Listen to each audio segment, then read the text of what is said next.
On this computer. Okay. I have with me today Georgia Snodgrass with Scout and Cellar. I think Georgia is a pretty cool person in general. I met Georgia through a Real Producers event, actually. We were just trying to remember how long we'd known each other and how we had met. And I couldn't remember. Like, I feel like I've just known her for a while, and we see each other at all the same networking events. And I think her business is pretty cool. And I don't think a lot of people know about it. So I asked Georgia to come on Zoom with me today and share her story, a little bit about why she does what she does, also share what's going on with her family and all those fun things that helps you know who Georgia is and why she does what she does. So let's start with your family, Georgia. Okay, awesome. Yeah. Well, my family, I am married to a husband named Scott, and he works at a behavioral health hospital here in town. Oh, And we have four children. My oldest is Adeline, who's 11. She's our only daughter, and I'm kind of thankful for that. And she's very strong-willed, just like her mom. And then our second born, Graham, is 9, and he has a dual diagnosis of Down syndrome and autism. So he comes with a lot of instructions, yes. um, and he's super cute too. And then our two youngest, our two youngest sons are Francis and JoJo, and they are both 8. They are not twins; they're actually 2 months apart. They were both adopted from Ghana, Africa. So as I like to tell people, we have a very diverse, very crazy, always something going on family. I love it. I just, when I first, sat down and had coffee with you and you started filling me in all this, I'm like, oh my God, like this is just the coolest story. So I loved hearing all about it. And I love watching you on social and just seeing your pics. I think they're just, all of them are adorable. Um, so let's tell everybody what Scout and Cellar is and why you do what you do. Yeah, right. I used to be in corporate for many years, stepped down from that before the finalization of our adoptions, just knew I needed to be home to help with that transition. And after about a year, just kind of had an itch to get outside the house and do something of my own and have adult conversations again. So literally And one, yeah, right. Literally one day, my girlfriends, called me up, was like, "Hey, I know you are into wellness, and I know you like your wine. I might have something for you." So she came over and we did some wine tasting and shared the story, which is pretty bizarre. But the founder of Scout and Cellar was an attorney, and her dream was to be a sommelier. She started getting headaches from just drinking one glass of wine. So for all of those of us out there that like to partake in adult beverage, probably maybe or maybe not have noticed, but on the back of those bottles of wine. It could be vodka. It could be beer. There are no labels. There's no ingredient list. So we're kind of at the mercies of the power that whatever they think is okay for us to consume is okay. yeah, So a pretty extensive quest that she went on to figure out why. And she discovered that the majority of vineyards put the upwards of 250 plus chemicals, synthetics, and gobs of sugar to just one bottle of wine. So crazy. I know. I always thought I was making a good choice by drinking a dry red. I was just oblivious. I'm like, same. what? I Yeah, know. Same. yeah, I kind of work on the notion of know better, do better. So I became a consumer pretty quickly. The cool thing about Scout and Cellar is we do not create our own wines. We actually scout the world and find these amazing boutique vineyards that create clean crafted wine. So we do have a zero policy tolerance. There are literally no chemicals. There is no added sugars. They are all amazing. Our founder is now a level 3 som. There's only about 300 in the entire world that make it to that level of expertise in the wine world. So she's got to love the wine first. She tastes everything. So a vineyard might produce 20 wines. We may only take 4 because those are the 4 that she loves. The ones that she loves, we have shipped over here. And all of them third-party laboratory tested 2 different times to make sure that the vineyards are keeping up with their side of the bargain. So then it goes live on our website. We're strictly e-commerce. It gets shipped directly to your front door. If these are not wines that you go buy at the local store or wine shop down the street, they are very unique. So yeah, so I jumped in. It was great because it's my own business. I get to kind of work it on my own time. As I shared, I have 4 kids, all of them with very unique needs. So I needed something with a ton of flexibility. I couldn't do the old corporate job again like I used to, and I did love it, but it just wasn't for me anymore.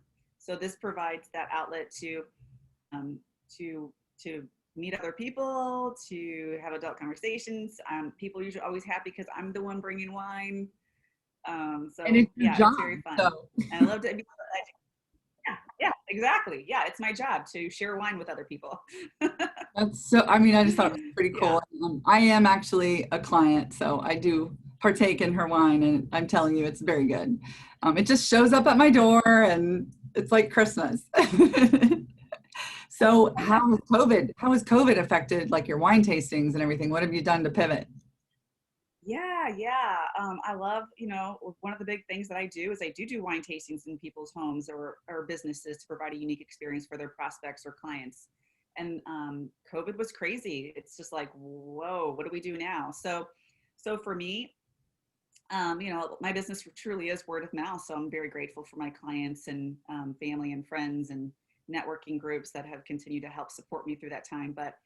Um, but I started doing Zoom virtual tastings. So that was pretty fun. And I still do them. Doing one next week, actually. So, and I'm doing one tonight at a local area business, or I'm going there, but everybody's going to pick up the wines ahead of time.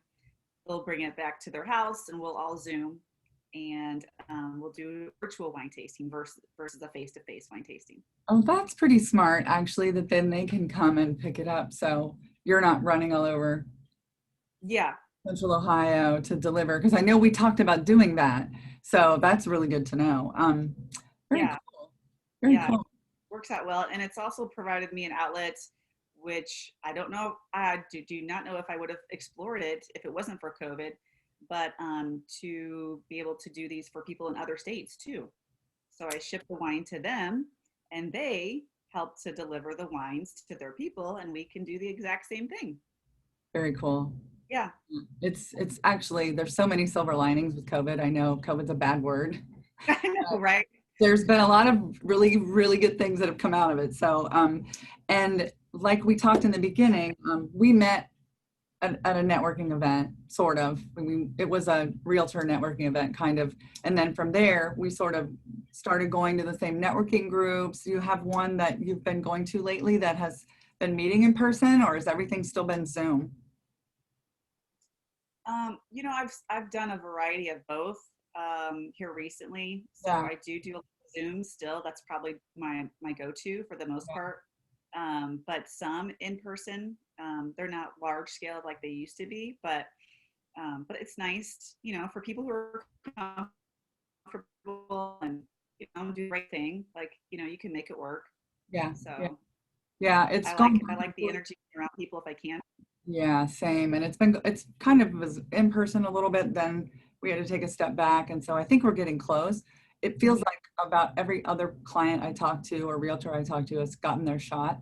So I think we're getting closer. So Yeah, I think closer. Yeah, that's a good word. I mean, we're doing the Chili Open this weekend and it's virtual. And that's a huge, huge party that we're just all waiting for next year. I mean, it'll be fun and the virtual, they're doing some cool things, but yeah, so we'll have to, once we can go in person, I can't wait to see you face to face for real. Yeah, you have to make the most of it. And I think most people are, and Yeah, just like you said, Jamie, like, COVID's a bad word, but there have been some silver linings. And I think this is one of them, like Zoom. Like, how often do I use Zoom? Very sporadically before, you yeah, know? It's like, how did it take a pandemic for us to realize that we can use this platform and connect with people all over the country and even friends and family? It's like, oh my gosh, yes, you yes. Well, and I have been in coaching for about 6 years, and our coaching appointments were always for the last 3+ years were via Zoom. So it wasn't as scary for me, but I think everybody's gotten the hang of it. It's not bad. It's not bad. yeah, So how can no. people get a hold of you if they want to try your wines or learn more? Yeah, absolutely. Yeah, if you want to learn more, I'd be happy to chat with you about that. So I'm Georgia Snodgrass, and you can email me at Georgia D Snod. It's Georgia D as in David, SNOD as in David at Gmail. Happy to share more information. with you, and we can share the link and stuff when it's posted too. So, Right, right. yeah. And you're also on Instagram. I am. Yeah, Yep. Instagram, I found her. So cool. Well, I appreciate your time. I want to encourage, if you're watching this video, check it out, because Georgia, the reason you do business with people like Georgia is because you like them, you trust them, and you know them. So get to know her, because you will love her, and her business is really cool. Thank you, Jamie. I appreciate Thank you. you. Yes. Now if I can just turn this